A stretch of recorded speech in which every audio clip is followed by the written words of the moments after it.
ამ იდეაზე არასდროს გვიფიქრია როგორც ბიზნესზე. როგორ შეიძლება რომ სახლში სრულად უცხო ადამიანი შეუშვა. სწორედ ამ ჩანაფიქრის ირგვლივ აეწყო ყველაფერი იმ დროს, როცა უკვე ამ იდეაზე ხელის აღებას ვაპირებდით. Welcome to this special live edition. მოგესალმებით გადაცემა მთავარი კითხვის სპეციალურ გამოშვებაში ბრიუსელიდან. მე ანჟელა ბარნესი ვარ. ჩვენი გადაცემის მიზანია ღრმად ჩაიხედოს ამა თუ იმ მნიშვნელოვანი ბიზნესის საკითხებში. და დღეს ჩვენი განსაკუთრებული სტუმარია ნეითან ბლეჩარზიკი, რომელიც კომპანია Airbnb-ს თანადამფუძნებელი და სტრატეგიული დირექტორია. მინდა საუბარი იმით დავიწყოთ, თუ როგორ ჩაეყარა საფუძველი თქვენს კომპანიას, რადგან იგი 2008 წელს დააფუძნეთ. თუ ფიქრობდით მაშინ, რომ ერთ მშვენიერ დღეს ასეთ დიდ კომპანიად გადაიქცეოდით. Did you expect it first of all to become as big as it has become now today? In the early days, folks didn't even like the idea for the most თავიდან ხალხს მაინც და მაინც არ მოსწონდა ჩვენი იდეა. ამბობდნენ, რომ უნდა შეუშვას სრულად უცხო ადამიანის სახლში. დღეს კი პლატფორმაზე უკვე 9 მილიონი სახლია დარეგისტრირებული 220 ქვეყნის 150 ქალაქში. 2.5 მილიარდზე მეტმა ადამიანმა დაიქირავა სახლი. ჩემი აზრით, უბრალოდ საოცარია თუ როგორ ჩაუყარეთ საფუძველი ასეთ ნდობას, რომლის წყალობითაც სოფლიოს მასშტაბით აქირავებენ სახლებს. გასულ წელს ჩვენს პლატფორმაზე 92 მილიარდი დოლარის მოცულობის ტრანზაქციები განხორციელდა და ამ თანხის უმეტესი ნაწილი გამქირავებელთა შემოსავალია.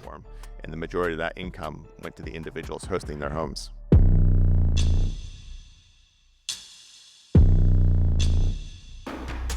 მაინც რატომ გადაწყვიტეთ Airbnb-ს შექმნა? ამ იდეაზე არასდროს გვიფიქრია როგორც ბიზნესზე. სან-ფრანცისკოში ორ სხვა მდგომარეობთან ერთად გქონა ბინა დაქირავებული და სამივე საკუთარი პრობლემის გადაჭრას ვცდილობდით, რაც კვირის ბოლოს ქირის გადახდას ეხებოდა. რადგან ბინის ქირა უცებ 25%-ით გაგვიზარდეს. მე ვთქვი ძალიან ძვირია და მივდივარ მეთქი აქედან. დანარჩენ ორს დარჩენა უნდოდა, მაგრამ სამსახურიდან ახალი წამოსულები იყვნენ იმ მიზნით, რომ საკუთარი ბიზნესი დაეწყოთ და არც მათ ჰქონათ ქირის ფული. მაგრამ ორივე დიზაინერი იყო გაანთლებით. მათ გაიგეს, რომ სან-ფრანცისკოში დიზაინერების კონფერენცია ტარდებოდა. სასტუმროებში კი ადგილი აღარ იყო. გადაწყვიტეს, რომ შაბათ-კვირას ჩვენი ბინის ის საძინებელი გაექირავებინათ დიზაინერებზე, რომელშიც არავინ ცხოვრობდა. ეს საძინებელიც საგრელი იყო. საწოლი არ იდგა. ამიტომ იქ გასაბერი საწოლი დადგეს. შეთავაზებაში საწოლი და საუზმე კი არ ჩაწერეს, არამედ გასაბერი საწოლი და საუზმე. ასე რომ Airbnb გასაბერი საწოლისა და საუზმის შემოკლებული ვერსიაა. საბოლოო ჯამში ეს საძინებელი სამმა დიზაინერმა იქირავა უქმებზე ხელმისაწვდომ ფასად. ჯომ და ბრაიანმა იმდენი იშოვეს, რომ თვის ქირა გადაიხადეს. ხუთივე დაესწრნენ კონფერენციას, როგორც ხვდები და კარგი დროც გაატარეს. ასე რომ ეს ორივე მხარისთვის მომგებიანი გარიგება აღმოჩნდა. და ამის მერე დავფიქრდით, ხომ არ გავუადვილოთ ხალხს სასტუმროს ნაცვლად სხვისი ბინის დაჯავშნა. და ასე დავიწყეთ საქმე 2008 წელს, თუმცა 2009 წლამდე არაფერი შეცვლილა. იმის თქმა გინდათ, რომ გარდატეხა 2009 წელს მოხდა და საქმე მართლა კარგად წავიდა? 2008 წლის ბოლოს ფაქტობრივად უკვე ხელის აღებას ვაპირებდით საქმეს და აქსელერაციის პროგრამაში ჩავერთით, რომელსაც ერქვა კომბინატორი Y. სიტყვა ძალიან რომ არ გამიგრძელდეს, 12 კვირის შემდეგ საქმის დახურვის ნაცვლად კომპანიის დინამიკა რადიკალურად უკეთესობისკენ შემოვაბრუნეთ და პირველი ვენჩურული კაპიტალის დაფინანსება მივიღეთ. I saw a quote from you. თქვენ ერთხელ ასეთი რამ თქვით, ციტატას მოვიყვან. უმჯობესია ისეთი 100 მომხმარებელი გყავდეს, რომელსაც უყვარხარ, ვიდრე 1000, რომელსაც მოწონხარ. შეიძინე საკუთარი მრევლი და მათთვის იშრომე. შეგიძლიათ განგვიმარტოთ ეს ფილოსოფია და გითხრათ, როგორ დანერგეთ ეს თქვენს კომპანიაში, ან რატომ არის ასეთი მნიშვნელოვანი თქვენთვის? So important to you. This was really the insight that turned everything around at the start. ეს მართლაც იყო ისეთი ხედვა, რომელმაც ყველაფერი რადიკალურად შეცვალა 2009 წლის დასაწყისში, როდესაც საქმეზე ხელის აღებას ვაპირებდით. ეს ხედვა ნიშნავს, რომ ყურადღება უნდა მიაქციო, რაც გთავაზობს ინტერნეტი და ტექნოლოგიური სფერო ისეც, რასაც ბაზრის შესაძლებელი პროდუქტი ჰქვია. მაგრამ ამავე დროს უნდა იპოვო რამდენიმე ისეთი მომხმარებელი, რომლებიც შენი ერთგულები იქნებიან, ისინი მუდმივ კლიენტებად უნდა აქციო. გვიჩეს შევხედოთ მომხმარებლებს. ამისთვის უნდა ჩავსულიყავით ნიუ-იორკში და იგვენახა ჩვენი კლიენტები. მაგრამ როგორ უნდა შეხვდე შენს მომხმარებელს, როდესაც ინტერნეტ კომპანია გაქვს? შევამჩნიეთ, რომ მათგან ბევრს თავისი სახლის საკმაოდ ცუდი ფოტო ედო. ამიტომ ვიფიქრეთ, რატომაც არ შევთავაზოთ უფასო პროფესიონალი ფოტოგრაფის დახმარება. ვუყავდით კლიენტებს და ვეკითხებოდით, ხომ არ გინათ რომ პროფესიონალმა ფოტოგრაფმა მოგაკითხოთ სახლში? და პასუხი იყო, რატომაც არა. და ასე კარგ და კარგ სიარულის დროს გამოჩნდა ჩემი მეორე თანადამფუძნებელი, რომელიც ფოტოებს იღებდა. შინ მიკითხვის დროს კლიენტებს ასევე ასწავლიდნენ, როგორ გამოიყენებინათ ვებ-გვერდი, როგორ მიიღოთ უკავშირი საკუთარ პროდუქტზე. ასეთი ორმხრივი ურთიერთობის შედეგად დავუმეგობრდით ნიუ-იორკში პირველ 50 მასპინძელს და მათ ჩვენი წარმატება უხარავდათ.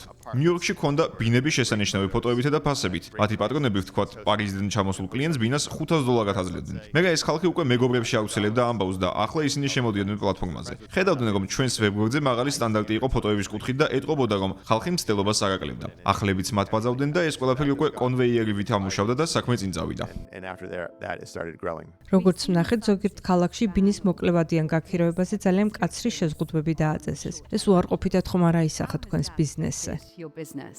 At this point, after 18 years, Airbnb is heavily regulated. If you look at our top 200 ახლა უკვე 18 წლის შემდეგ ჩვენს კომპანიას საკმაოდ მკაცრად აკონტროლებენ. ჩვენი ბაზრის წამყვან 200 სეგმენტს თუ დააკვირდები, მათი 80% ისეთ ადგილას მდებარეობს, სადაც 10 წელზე მეტია, რაც რეგულაციები არსებობს. მიუხედავად ამისა, მაინც ძალიან კარგი ზრდა გვაქვს. ჩვენი ზოგადი მიდგომაა, რომ ვითანამშრომლოთ ქალაქებთან და ხელი შევუწყოთ იქაურ რეგულაციებს. ნებისმიერი რეგულაციის შემთხვევაში მთავარია სწორი ბალანსი იპოვოთ, თუ რაზე ჯობია ყურადღების გამახვილება და ისედან ერგო, რათა გადაჭარბებულმა რეგულირებამ ეკონომიკის ზრდა არ შეაფერხოს. ჩვენ გადაჭარბებული რეგულირების მაგალითიც გვინახავს, მაგალითად ამსტერდამში. 2019 წელს ამ ქალაქში ისეთი რეგულაცია მიიღეს, რომ მას შემდეგ ჩვენი კომპანიის სიდან ბინების 54% სამოშლო მოგვიწია.